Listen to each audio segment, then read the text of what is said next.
और बड़ी खबर, संसद सुरक्षा में सेंधमारी की जांच तेज हो गई है। क्राइम सीन रिक्रिएट कर सकती है पुलिस, ये बड़ी जानकारी निकलकर सामने आ रही है। देखिए, अभी तक गिरफ्तारियां कई हो चुकी हैं, 6 लोगों को पुलिस अपनी गिरफ्त में ले चुकी है और अब सीन रिक्रिएट करने की बात की जा रही है। आज देखिए, जो मुख्य आरोपी ललित झा, जो मास्टरमाइंड बताया जा रहा है इस पूरी वारदात का, उसे आज कोर्ट में पेश किया जाएगा। उसकी रिमांड मांगी जाएगी। देखना यह है कि कितने दिन की रिमांड कोर्ट पुलिस को देती है। और अब यह कहा जा रहा है कि पुलिस घटनास्थल पर जाएगी, सीन को रिक्रिएट करेगी।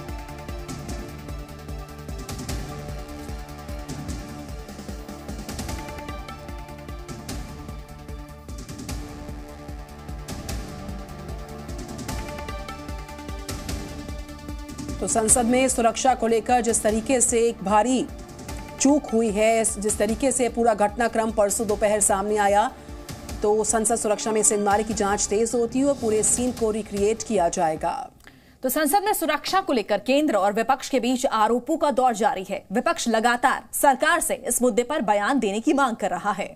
गुरुवार को भी संसद की कार्रवाई हंगामे की वजह से कई बार प्रभावित हुई। वहीं सरकार कह रही है कि संसद में जब सब कुछ तय हो गया है तो विरोध का क्या औचित्य रह जाता है, हम आपको बताएंगे। अगली रिपोर्ट देखिए आप।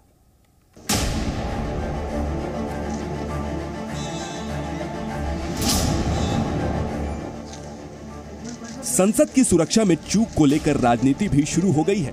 विपक्ष इस मुद्दे पर लगातार हंगामा कर रहा है। सरकार की तमाम कोशिशों के बाद भी विपक्षी दल सियासत से बाज नहीं आ रहे हैं। इस बीच सूत्रों के हवाले से खबर है कि प्रधानमंत्री नरेंद्र मोदी ने गुरुवार को वरिष्ठ मंत्रियों के साथ बैठक में कहा है कि संसद सुरक्षा चूक मामले को सभी संवेदनशीलता से लें। लोकसभा अध्यक्ष को जो जरूरी कदम लगे वो उठाएं। पीएम मोदी ने ये भी कहा कि वो इस बारे में स्पीकर से बात करेंगे। इस बीच सुरक्षा में हुई चूक को लेकर संसद में गुरुवार को दिन भर हंगामा चलता रहा। संसद के शीतकालीन सत्र के 9वें दिन गुरुवार की कार्यवाही शुरू होते ही विपक्षी सांसदों ने जमकर हंगामा किया। लोकसभा और राज्यसभा दोनों सदनों में विपक्षी नेताओं ने नारेबाजी की। दिन में कई बार सदन को स्थगित करना पड़ा। इसके बाद लोकसभा से विपक्षी पार्टियों के 13 और राज्यसभा से 1 सांसद को पूरे सत्र के लिए सस्पेंड कर दिया गया। विपक्ष सदन में गृह मंत्री से बयान देने की मांग कर रहा है, तो सरकार विपक्षी सांसदों के रवैये पर सवाल उठा रही है।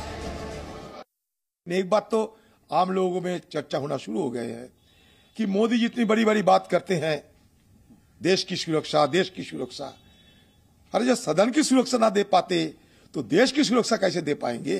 कोई भी इसमें प्ले कार्ड, जो हिंदी में तट्टिया बोलते हैं, वो तो नहीं लाना है। अगर लाते हैं तो तुरंत कार्रवाई होगा, ऐसे माननीय स्पीकर ने विषय रखा और सब ने इसको स्वीकारा है। नोबडी हैज अपोज्ड कि हम ये तो नहीं करना चाहिए, हम लाते हैं, लाने का नौबत आता है, वो भी नहीं कहा है, उन लोगों ने स्वीकारा है।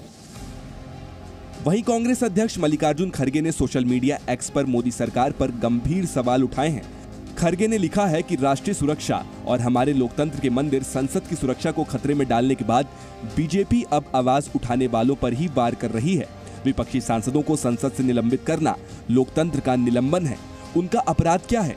क्या केंद्रीय गृह मंत्री से सदन में बयान देने का आग्रह करना अपराध है? क्या सुरक्षा में सेंध लगने पर चर्चा करना अपराध है?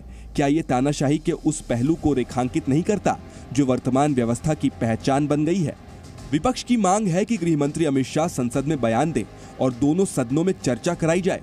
वहीं बीजेपी ने कहा है कि विरोध का तरीका गलत है।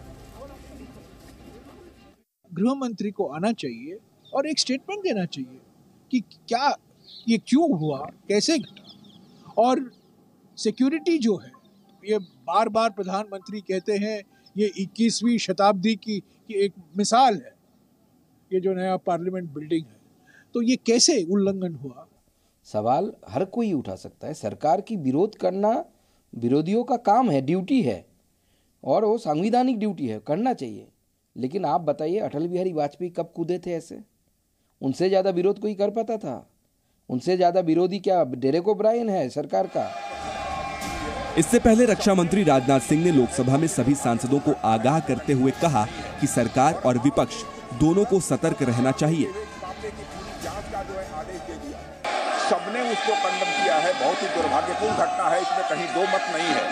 और आपने तुरंत इसका संज्ञान लेते हुए इस मामले की पूरी जांच का आदेश दे दिया है। मैं समझता हूं कि भविष्य में हम सारे सांसद, चाहे वो पक्ष के हों अथवा प्रतिपक्ष के हों, सभी को सावधानी बरतने की आवश्यकता है।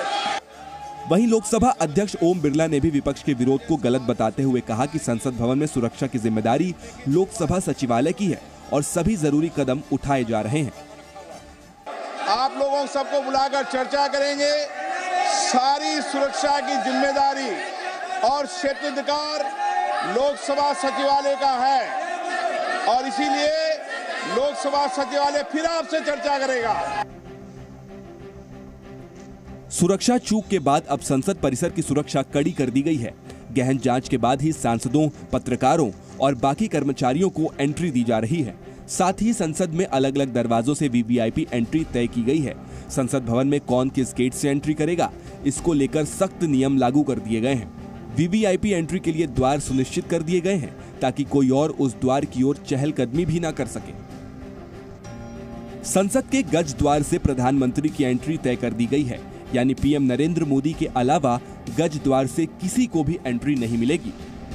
वहीं हंस द्वार से लोकसभा स्पीकर ओम बिरला का प्रवेश तय कर दिया गया है।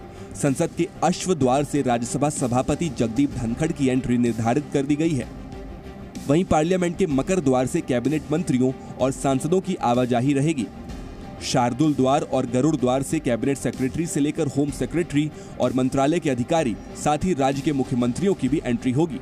वहीं गरुड़ द्वार से ही मीडिया कर्मियों की भी एंट्री होगी। जाहिर है 13 दिसंबर की घटना के बाद मोदी सरकार सुरक्षा को लेकर सख्ती बरत रही है। विपक्ष इसमें सियासत का मौका देख रहा है। इन सब के बीच लोकतंत्र का मंदिर कही जाने वाली संसद में बहस गायब है। दिल्ली से रविंद्र कुमार और रवि त्रिपाठी के साथ ब्यूरो रिपोर्ट, जी मीडिया। जी न्यूज़।